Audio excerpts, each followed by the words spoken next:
So in the previous lecture, we have looked at different ways of writing irreducible representations. We have just mentioned different ways of writing irreducible representation, and one of the ways was unit vector transformation. So let us finish on that.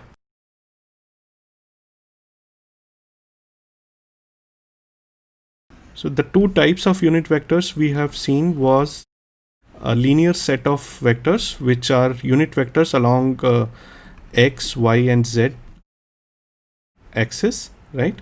And then the second set we have seen was the rotational vectors, which are anti-clockwise rotation of x-axis when visualized from positive side of the axis towards origin. Similarly, we have ry and we had rz.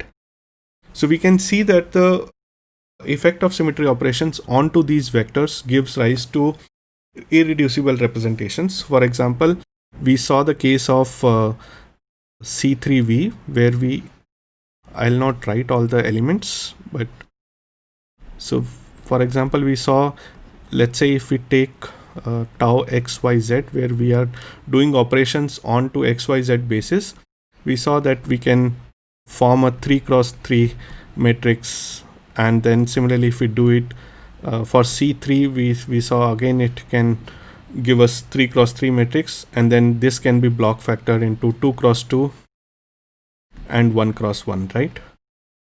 And similarly for sigma v and so on, we can observe. So this, upon block factorization, gives you tau 1, which is of 2x2 order, and tau 2, which is of 1x1 order, and both are irreducible representations, right? So this we saw.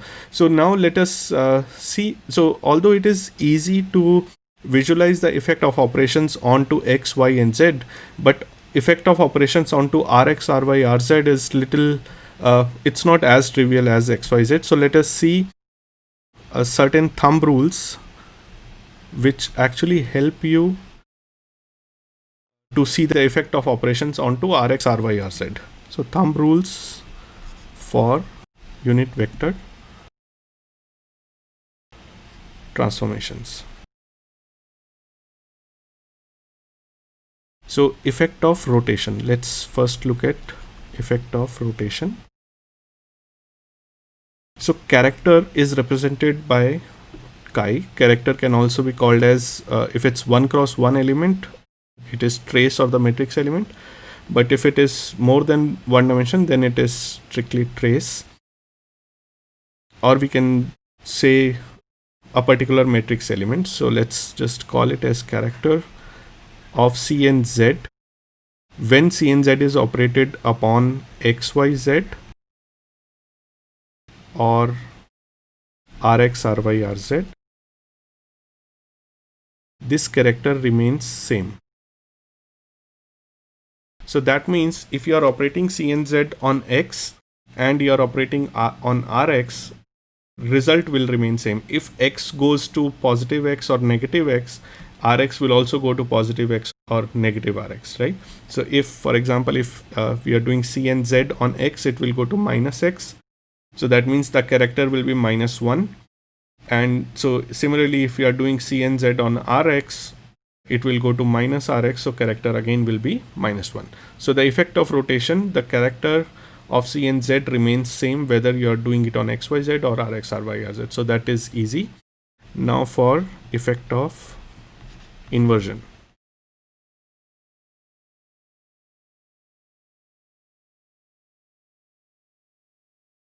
So character under I inverts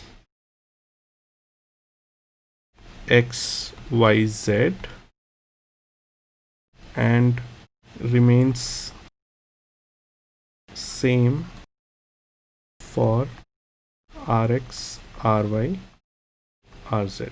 What does it mean? So if you are doing a inversion operation, so X goes to -X, Y goes to -Y, Z goes to -Z. So character inverts under XYZ. So that means you will get -1, -1, -1 as a character, whereas character under I will remain same for Rx, Ry, Rz. That means Rx will remain same as Rx, Ry will remain same as Ry, Rz will remain same as Rz.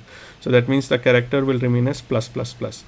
So plus 1 plus 1 plus 1. So that means the character under XYZ is opposite to the character under RX, RY, RZ. Okay, so that is easy. Now let us look at the effect of reflection. So let's say these are the basis sets RX, RY, RZ, and these are the operators sigma XY, sigma YZ, sigma ZX. So again, if we are talking about any other sigma which is not oriented along the axis, then you will have to calculate the new axis system and then do all sorts of maths. But it is easy if you do only for sigma XY, YZ, ZX. Okay. So now let's see what happens here. So XY, if you are doing X and Y remains as X and Y. So the character will be plus 1, Z goes to negative. And it's quite the opposite here. So Rx and Ry will be reflected as negatives and Z will remain positive. Similarly for YZ, it is X which is negative 1, 1 and X which is positive minus 1, minus 1. So you see that again it is opposite for reflection. ZX will be positive for this and negative for this, and then it will be positive for this minus and minus 1 here, right? So effect of reflection is also easy. Now effect of improper axis. So character of SNZ for Z is opposite of RZ. So typically if you see that the character under SNZ for Z is equal to minus 1, right? But for RZ it will be plus 1. Why is that? So you can see that SNZ is actually CNZ into sigma XY, right?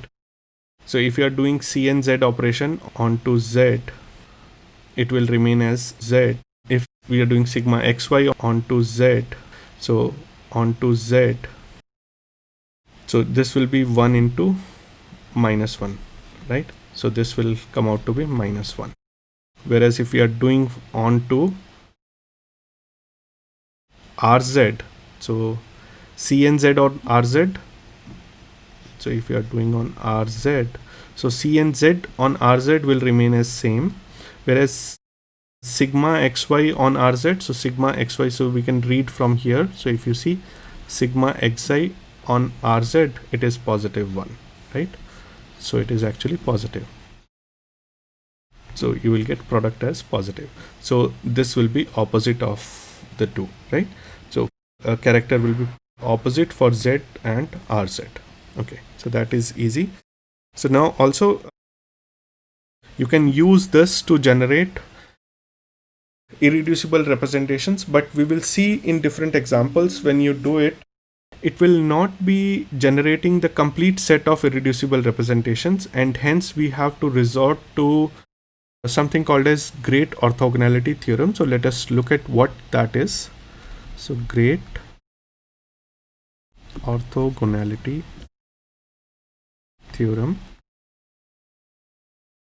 So let me first write down the complete statement and then I will try to explain what the theorem states.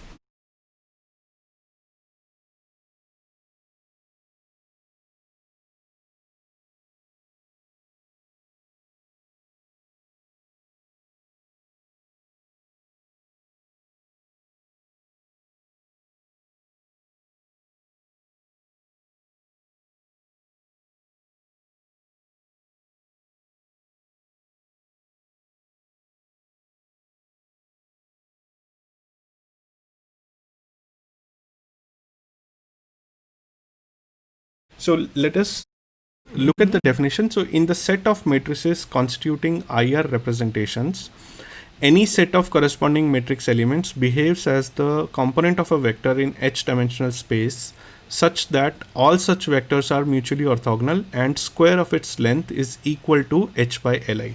So let us look at one by one. What does it mean actually? So it's a complicated statement, but let's take an example and see what does it mean. So in the set of matrices constituting IR representation, so let's take the case of C3V point group, because we have seen the matrices there. So let me write down all the class elements expanded, because here we are dealing with the matrices. So matrix for different, even if the trace of the class elements are same, the matrices are different, right? So I'm not going to write the complete matrices. I'm mentioning this point because it is important for this theorem. Okay. Now let's write down first irreducible representation, which is of 2 cross 2 matrix. Okay. So I'll just write down all the matrices, and I will mention that these are the corresponding elements of the matrices of a given irreducible representation. So for example, in a 2 cross 2 matrix, you will have 4 elements. So I'm just giving a color code to all the corresponding matrix elements, because it talks about the corresponding matrix elements here, right? And then let's choose one more color. So you have, okay. And then let's also write one more irreducible representation for 1 cross 1 matrix. So in this case, the matrix element is only 1, right?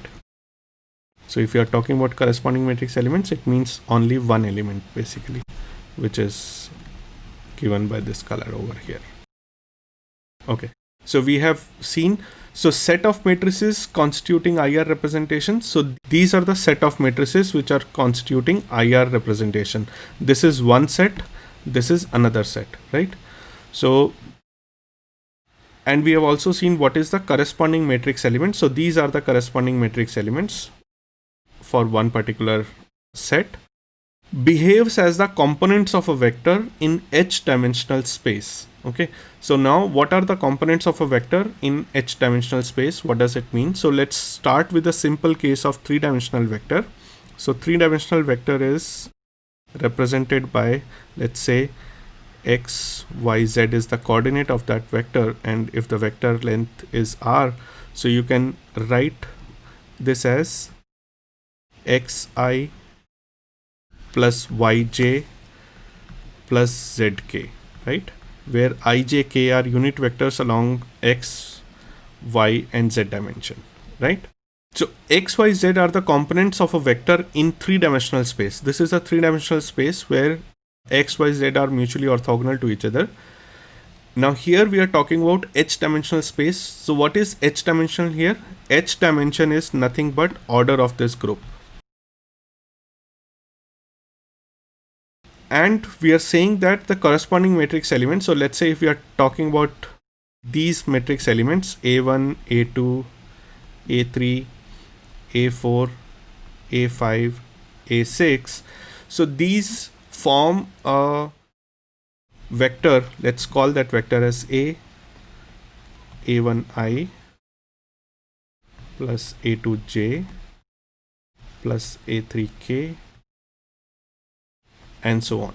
Okay, so here H is the order of the group, so order of the group is 6 here. So in this case it is in 6-dimensional space.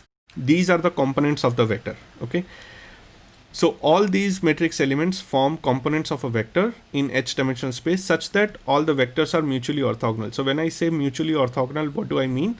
If I take another vector as B vector, let's say I call it as B1, B2, B3, B4, B5, B6, then my B is nothing but B1I plus B2J plus B3K and so on, because it's a vector, so I'm just writing caps, where caps are unit vectors along these dimensions EC3 and okay.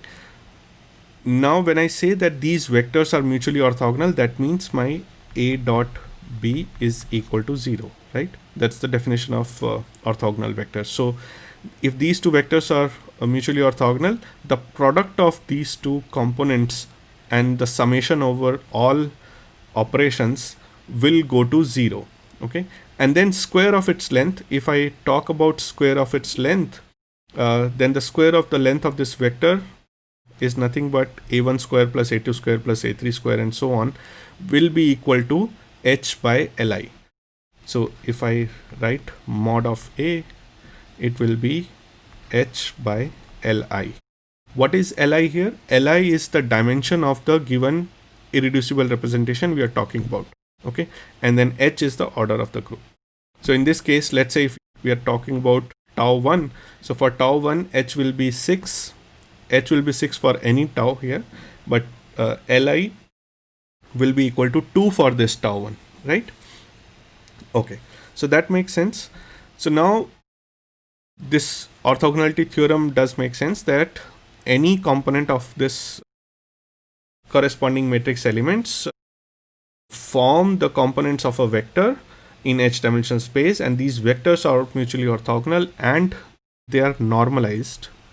We can write here normalized such that square of its length is equal to h by li. So now let us look at, now that we have understood the meaning of this theorem, so let us see how to write this theorem in mathematical form. So let's see how to write it up.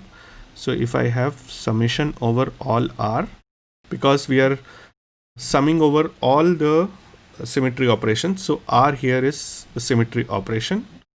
So we are taking summation over all r, and we are talking about tau I r m n and tau j r m prime n prime, and then we have to take complex conjugate of this. If we are dealing with complex numbers, then one of the factor here in the product will be complex conjugate. You can take complex conjugate of any of these, it does not matter.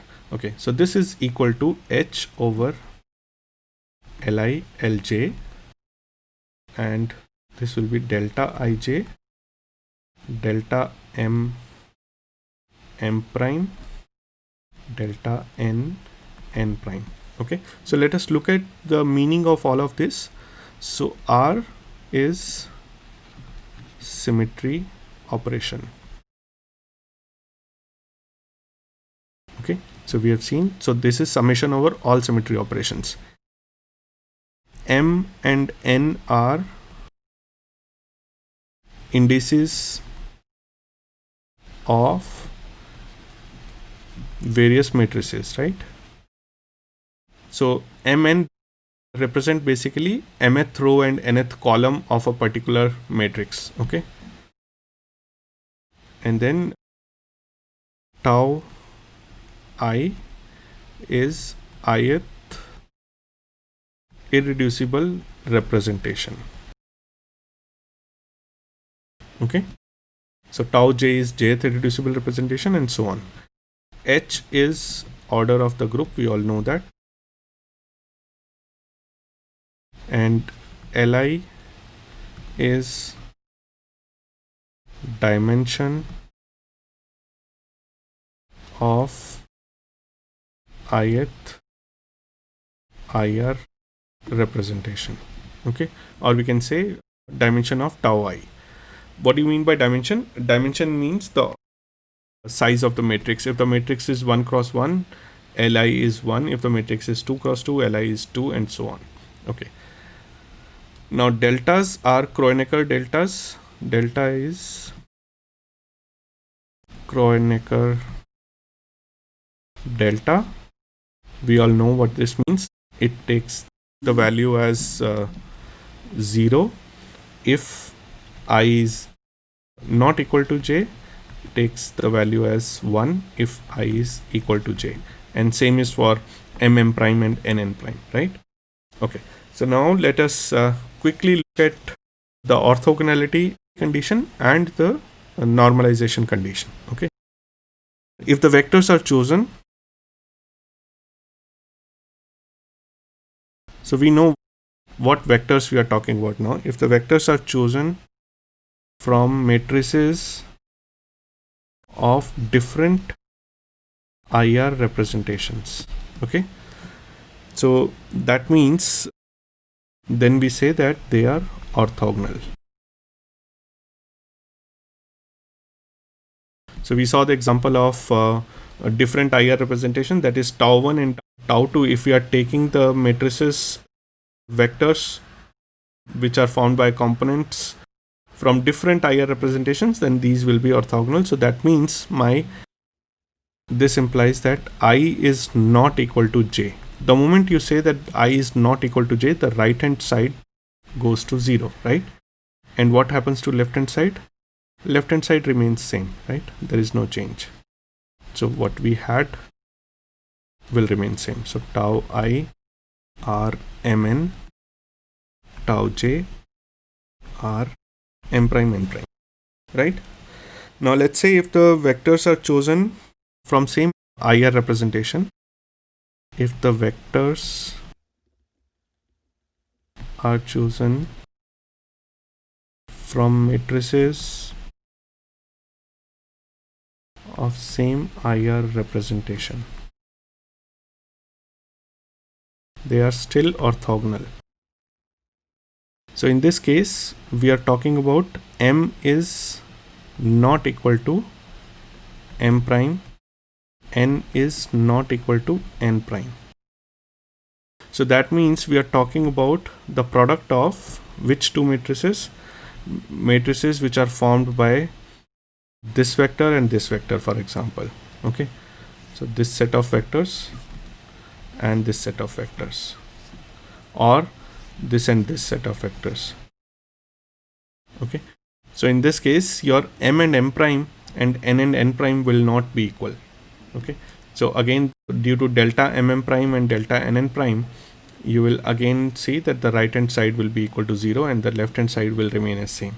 Okay, now the normalization condition. So for normalization, what we had, I is equal to j, we have to take from the same product.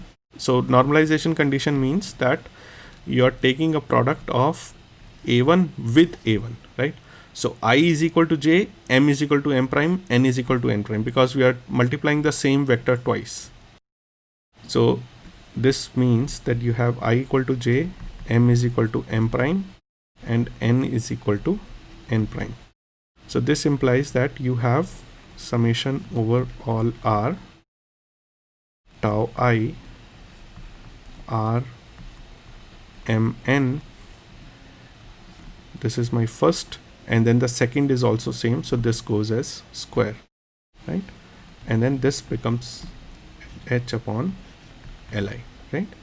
So this is the mathematical meaning of what we just explained using C3V point group example, and we saw that how these vectors are orthogonal and normalized.